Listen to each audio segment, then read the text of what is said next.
Shalom peuple de Dieu, je suis dans la joie de revenir encore au milieu de vous. C'est votre humble serviteur, l'évangéliste Michel Banfourou. Je viens encore avec un message de la part de notre Dieu pour ses enfants de par les mondes. Si vous permettez, je vais commencer par la prière, avant toute chose. Le véritable Dieu, merci pour ton amour, ta grâce infinie. Père, roi de gloire, le Spirit qui règne à l'éternité, merci. Merci pour cette grâce que tu viens encore m'offrir, Seigneur. Merci pour ce grand privilège que tu m'as offert, Seigneur, de me mettre devant cette chair pour parler de ta part, Seigneur. Déverse l'onction d'enseignement, l'onction de prédication. Mets les paroles du feu dans ma bouche. Que c'est la parole, Seigneur. Remplis-moi de ton autorité, de ta puissance, Seigneur. Que tout ce qui sortira de ma bouche puisse apporter la guérison, la délivrance, le changement dans la vie de tes enfants. Manifeste-toi puissamment, Seigneur, au message de ces jours. Dispose le cœur de tes enfants. Illumine les yeux de leur cœur, dans la compréhension, la connaissance, en plus, à travers le message de ces jours. Règne au milieu de nous, Seigneur, toute autorité, puissance, esprit qui ne confesse pas ton nom, soit chassé dans ce lieu. Du début jusqu'à la fin, Père de gloire, on te sonne, manifeste-toi puissamment, j'ai ainsi prié. Au nom de Christ, c'est le véritable Dieu. Amen. Nous allons lire deux versets à parcourir. Nous allons lire la parole du Seigneur dans 1 Corinthiens chapitre 6, verset 1 à 6. Et puis, nous allons lire Psaume 8, verset 5 à 6. Sans plus tarder, je lis la parole du Seigneur dans 1 Corinthiens, épître de Paul aux Corinthiens. Première épître de Paul aux Corinthiens, 1 Corinthiens, chapitre 6, verset 1 à 6. Quand l'un de vous a un différend avec un autre, ose-t-il bien aller en justice devant les injustes et non devant les saints? Ou bien, ne savez-vous pas que les saints jugeront le monde? Et si c'est par vous que le monde doit être jugé, êtes-vous indigne de prononcer sur des riens? Ne savez-vous pas que nous jugerons les anges? À plus forte raison les choses de cette vie. Et quand vous avez là-dessus des litiges, vous allez prendre pour juge des gens que l'Église méprise. Je le dis à votre honte, ainsi qu'il n'y a parmi vous aucun homme sage qui puisse servir d'arbitre entre ses frères. Mais on va en justice frère contre frère, et cela devant les infidèles. Je continue. Psaume 8, versets 5 à 6.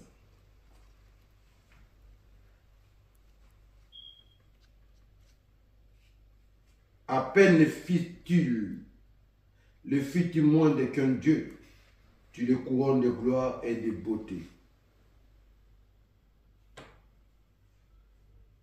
Qu'est-ce que dans les mortels que tu t'en souviennes, les fils d'Adam, que tu le veilles visiter? À peine le fis-tu moindre qu'un Dieu, tu le couronnes de gloire et de bonté. Parole du Seigneur. Est-ce que nous pouvons acclamer la parole du roi de gloire?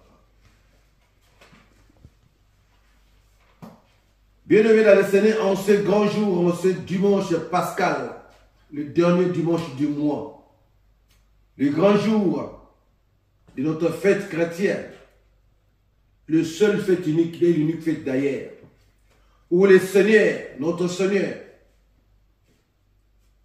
a été crucifié et ressuscité au 12e jour. Le jour de la libération de l'humanité, de l'esclavagisme, de la méchanceté de l'ennemi, de la prison de l'ennemi. C'est pourquoi nous devons célébrer la Pâque. C'est la seule fête chrétienne, contrairement à d'autres fêtes inventées. Mais la seule fête chrétienne, c'est la Pâque. C'est notre nouvel an, en d'autres termes. C'est pourquoi, dans son épître du chapitre 1 à 6, de 1 Corinthiens chapitre 6, l'apôtre Paul implore les comportements des chrétiens ainsi que leur injustice vis-à-vis de leurs semblables. C'est pourquoi le thème de notre message de ce jour est le zélie de Dieu, le nouveau maître du monde et de la création. Le zélie de Dieu, le nouveau maître du monde et de la création. L'apôtre a beaucoup insisté sur la valeur que nous avons en tant qu'enfants de Dieu.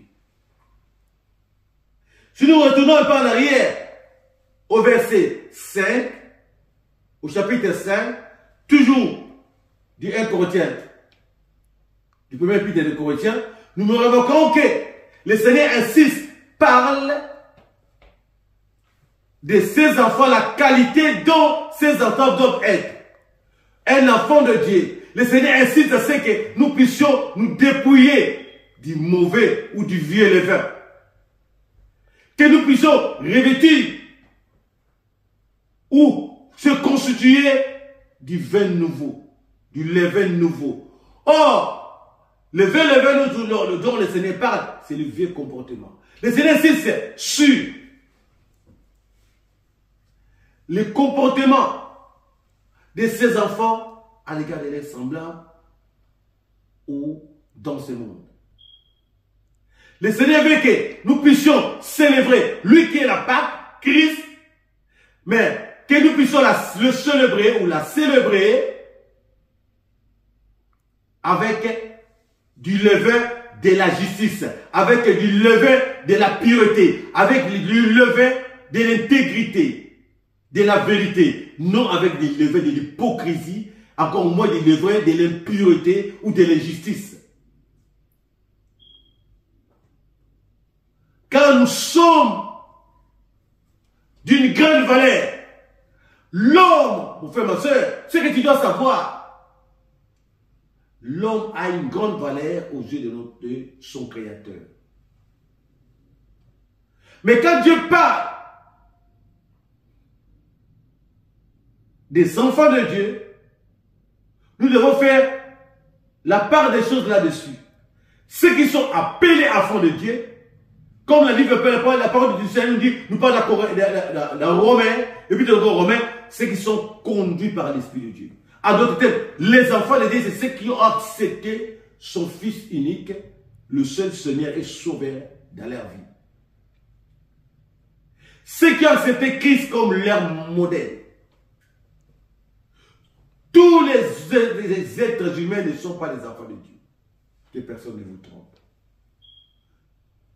Ce qu'on appelle, selon notre thème de ce jour, le zélie de Dieu, sont les enfants de Dieu qui ont accepté Christ, le Fils unique de Dieu, dans leur vie, le seul Seigneur et Sauveur.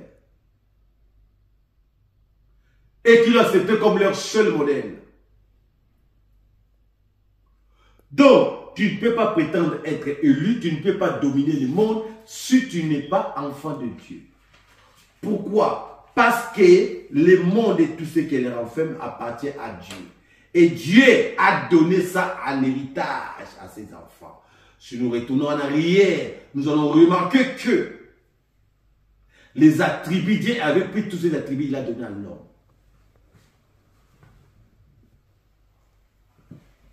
Et il y a eu chute, et l'ennemi a profité pour voler. Mais il a fallu que Seigneur fasse un second départ. Vous savez, bien aimé, dans la vie, ce qui importe, c'est d'abord sur le départ qui compte. Nous devons savoir faire un bon départ. Quand tu fais un mauvais départ, tu vas, soit comme les athlètes, faire une arrivée catastrophique. Soit tu seras écarté, exclu de la course, soit tu seras éliminé. C'est ce qui est arrivé à notre père, grand-père, ancêtre, Adam. Il avait fait un mauvais départ il a été écarté de la course. C'est pourquoi le Seigneur, il a voulu qu'il refasse une nouvelle course avec un nouveau départ. Et le nouveau départ qu'il a fait, c'était avec son fils unique et qui a reçu son départ et il est arrivé jusqu'à la fin, à la ligne d'arrivée. Et il a franchi la ligne d'arrivée. Tu ne peux pas prétendre être enfant de Dieu ou élu de Dieu si tu n'as pas accepté Christ dans ta vie. Donc, en d'autres termes, tu n'as pas l'identité de Dieu en toi. Pour avoir l'identité de Dieu en toi, il faut passer par les chemins obligés qu'on appelle les fils uniques de Dieu. Vous savez, Dieu ne peut pas sacrifier son fils, envoyer son fils, donner comme son fils comme rançon, comme sacrifice, comme offrande, si et seulement si c'est que nous sommes ou la personne que Dieu s'est offert, son fils pour le sauver, n'a pas d'importance. Si Dieu a fait cela, c'est parce que Dieu a beaucoup plus de considération et Dieu aime beaucoup l'homme. Comme la parole, la chanson que nous disons tous les jours, le verset que nous avons toujours appris de dire, Dieu a tant aimé les mondes. C'est pourquoi il a donné son Fils unique afin que, de sorte que, de telle manière que, quiconque croit dans lui ne périsse point. On ne dit pas mais on dit point. Donc ne périsse jamais. Mais qu'il ait la vie éternelle. Nous sommes dans l'évangile de Jean, chapitre 3, verset 16. Dieu a tant aimé l'homme. Bien-aimé, Dieu nous a fait à son image, à sa ressemblance, parce qu'il nous aime tant. Mais il y a une chose que nous devons mettre, nous devons savoir, et que nous devons comprendre. Le monde a été créé pour l'homme. Et non, l'homme a été créé pour le monde. Mais maintenant, le diable veut faire le contraire. Veut nous faire comprendre que nous avons été créés pour le monde. Non. C'est le monde qui a été créé pour nous. Et non nous pour le monde. Sans l'homme, sans la création, sans l'homme, le maître du monde, la création n'aurait pas de sens. Dieu, bien qu'à créer le monde avant, bien qu'à créer toutes choses, nous sommes dans Genèse. Au commencement, au 5e jour, du 1er au 5e jour, Genèse chapitre 1er, 2, créa. Mais, tout ce que Dieu a créé, c'était pour l'homme. Pas pour une autre personne, pas pour une autre créature. Dieu a créé le monde, a créé les animaux, a mis tout ça au service de l'homme. Pas pour une autre créature. Donc, nous avons été créés pour Dieu. Et nous existons pour Dieu. Et non, Dieu existe pour nous. Évitons de faire la tautologie, évitons de faire, la confusion là-dessus. Qui sont les nouveaux maîtres du monde? Ceux qui ont accepté Christ. Pourquoi? Ceux qui ont accepté Christ, c'est parce que l'homme au départ avait des attributs divers, avait tout pouvoir, toute autorité que Dieu avait mis à l'homme à cause de son péché, et l'homme a perdu cela. Mais maintenant, le Fils est venu nous redonner cela. Mais pour que tu puisses récupérer, tu es obligé de passer par ce chemin de vérité qu'on appelle le Christ. Pour récupérer tes attributs divers. Nous sommes de Dieu, comme la parole du Seigneur nous dit. Si nous disons encore, nous allons encore plus loin. Nous sommes 82. Qu'est-ce qu'il nous dit de nous sommes 82? Vous êtes des dieux, des fils du Très-Haut. Et je vais encore aller plus loin dans Jean.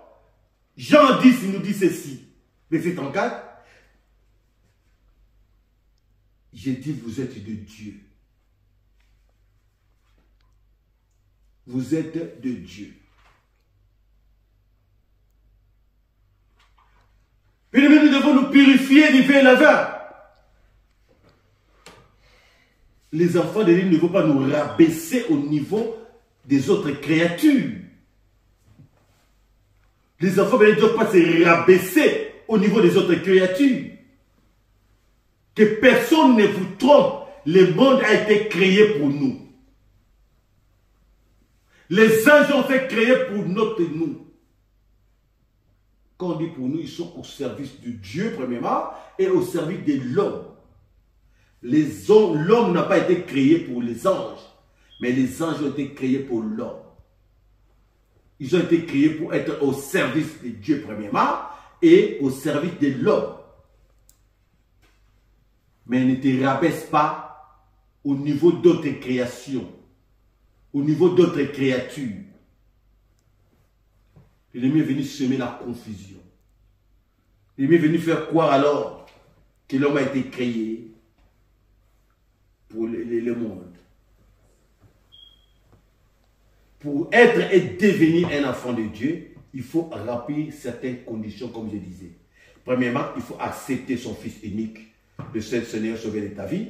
Deuxièmement, il faut marcher et demeurer dans la vie de crainte et obéissance. Troisièmement, il faut marcher et mener une vie de sanctification. L'apôtre déplore à travers cette épître la méchanceté des croyants. Les croyants commencent ensemble à aller s'accuser entre eux auprès des païens. Or, nous oublions que nous sommes le Dieu des païens. Toute personne qui n'a pas accepté le Seigneur dans sa vie, est considérée comme animal. Or, les animaux sont à notre service.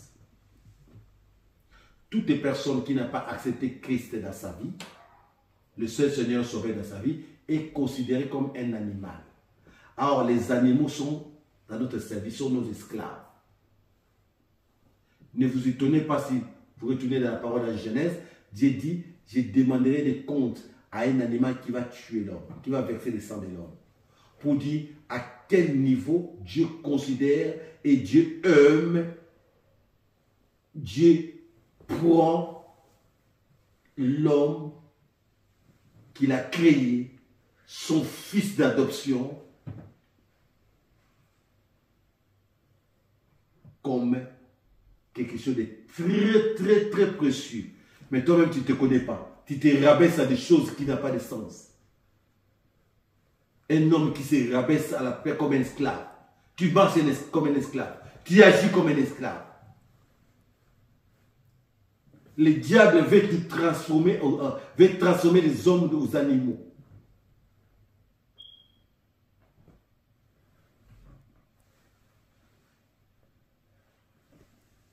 Un Dieu ne peut pas se rabaisser au niveau d'un esclave. Nous sommes de Dieu bien-aimé.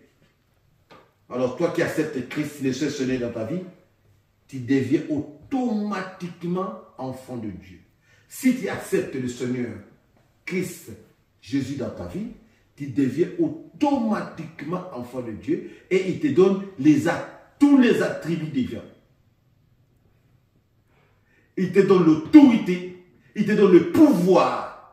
C'est pourquoi la parole du Seigneur, que Dieu dit dans Luc 10, 19, voici, je vous ai donné quoi? Le pouvoir de marcher quoi? Sur le scorpion, sur les serpents, sur toutes les puissances de l'ennemi et rien ne pourra vous nuire. Mais le vrai pouvoir là est donné à qui? Est donné à ceux qui sont appelés enfants de Dieu, les élus de Dieu. Nous sommes le nouveau maître du monde et de la création. Nous commandons la création. Nous commandons le monde. Car le monde a été créé pour nous. Et nous pour le monde. Mon frère, ma soeur, quelle est ta position? Quelle est ta place?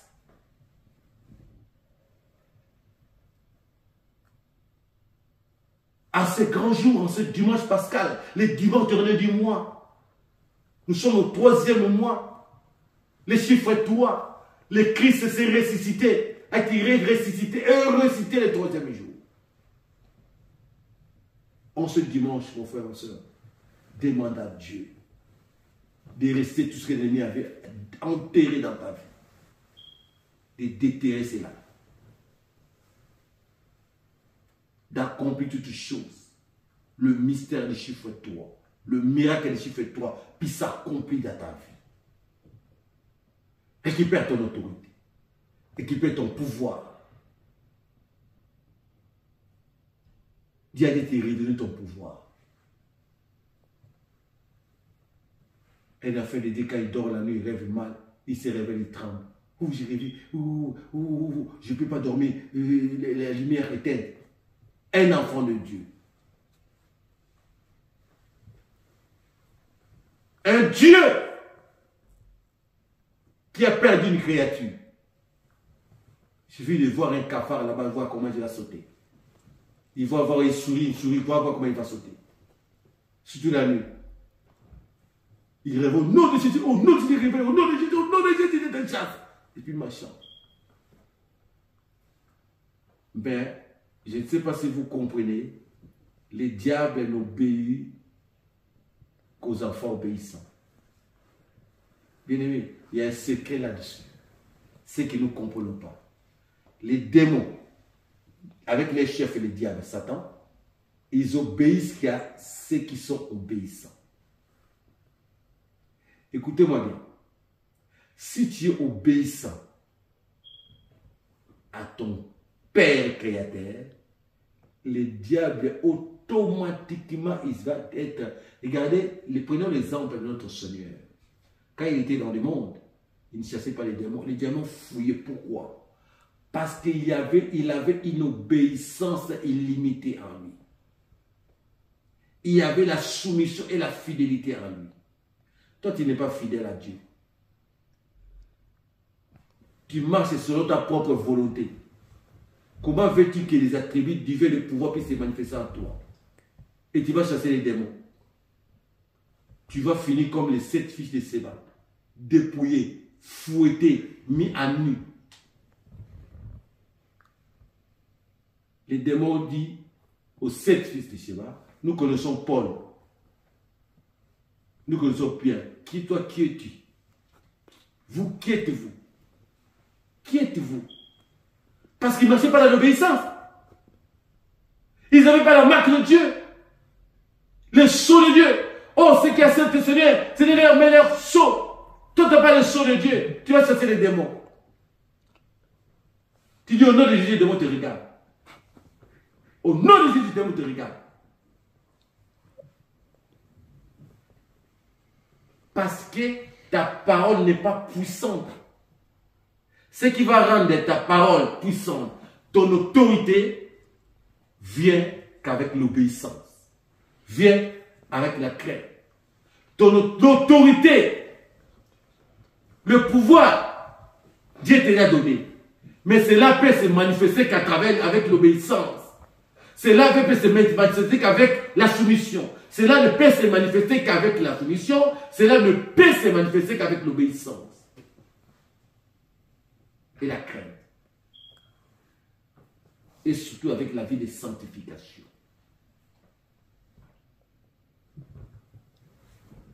Tu entends qu'aimer les mots, il a envoyé son fils unique pour venir te sauver toi.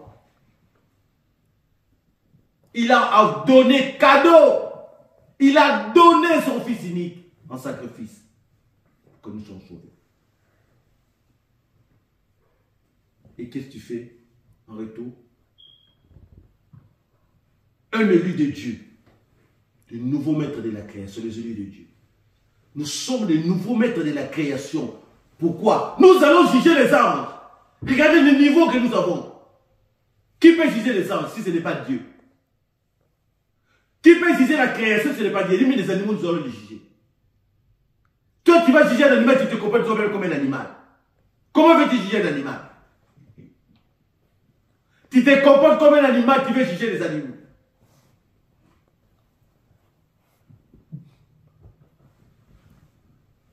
Comment veux-tu juger les démons? Les anges vont les juger, tu te comportes comme un démon.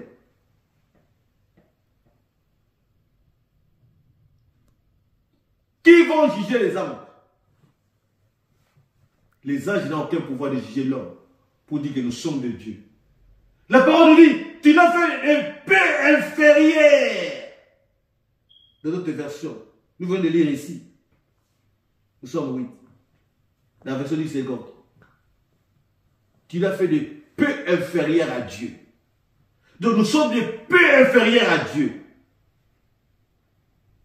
Pour partager l'héritage avec les fils de Dieu, il faut être Dieu. Amen. Tu ne peux pas partager l'héritage avec Dieu, le fils de Dieu, si tu n'es pas Dieu. Mon frère, ma soeur, ne te rabaisse pas. Tu as une grande valeur, considération à l'égard de ton Dieu. Sinon, il n'allait pas envoyer son fils mourir pour nous sauver. Si son fils, Dieu a envoyé son fils unique, c'est parce que nous avons une grande valeur. Nous sommes son image, sa ressemblance. Dieu a créé toute la création. Il a donné à l'homme. Il a mis en dessous de nos pieds. C'est pourquoi il est Christ est venu nous redonner ce pouvoir, cette autorité à travers sa mort et sa résurrection. Le Christ est venu nous donner ce pouvoir. Le Christ est venu nous donner cette autorité.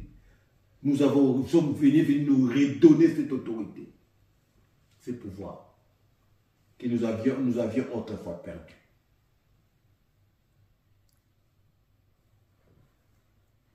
Le pouvoir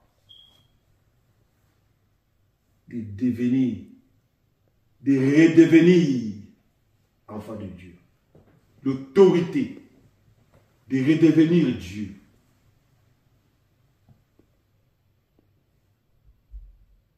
Mon frère, ma soeur, ne nous rabaissons pas à des choses qui n'ont pas de valeur. À chaque fois, il faut savoir, mets-toi à ta place, parce que un roi ne se comporte pas comme un esclave ou un travailleur. Nous sommes des rois, des petits rois, nous sommes de Dieu. Un Dieu ne peut pas se comporter comme une autre créature. Toi, te mettre, c'est comme la nature ne nous enseigne pas. Regardez les autorités de ce monde, les présidents publics, comment ils marchent. C'est-à-dire, un président public fait marcher pieds nus. Un président public qui demandait des choses dehors.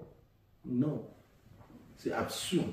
C'est inconcevable. C'est avoir de soi avec nous qui sommes de vrais dieux, de vrais élus, des héritiers.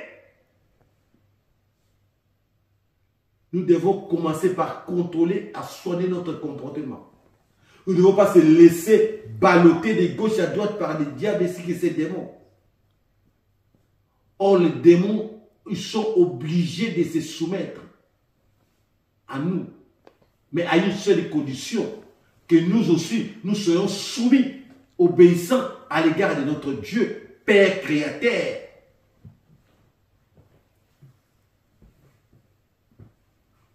Si tu veux que les démons t'obéissent, il faut obéir à Dieu. Si tu veux que les démons se soumettent à toi, il faut se soumettre à Dieu. Si tu veux avoir de l'autorité sur les démons bien-aimés, il y a un secret là caché là-dessus. Obéis à Dieu, deviens esclave de Dieu et les démons vont devenir tes esclaves. Et tu finiras, pour savoir, par juger les anges, juger la création, le nouveau maître du monde et de la création. Les élus de Dieu, les enfants de Dieu, les appelés, les enfants mis à part, les choisis. Es-tu réellement choisi? Es-tu réellement l'élu de Dieu? Comment te comportes-tu? Dépouille-toi, bien-aimé, de tout mauvais levain. Purifie-toi! Le Seigneur a fait que nous puissions nous purifier du vieux levain pour être une nouvelle pâte.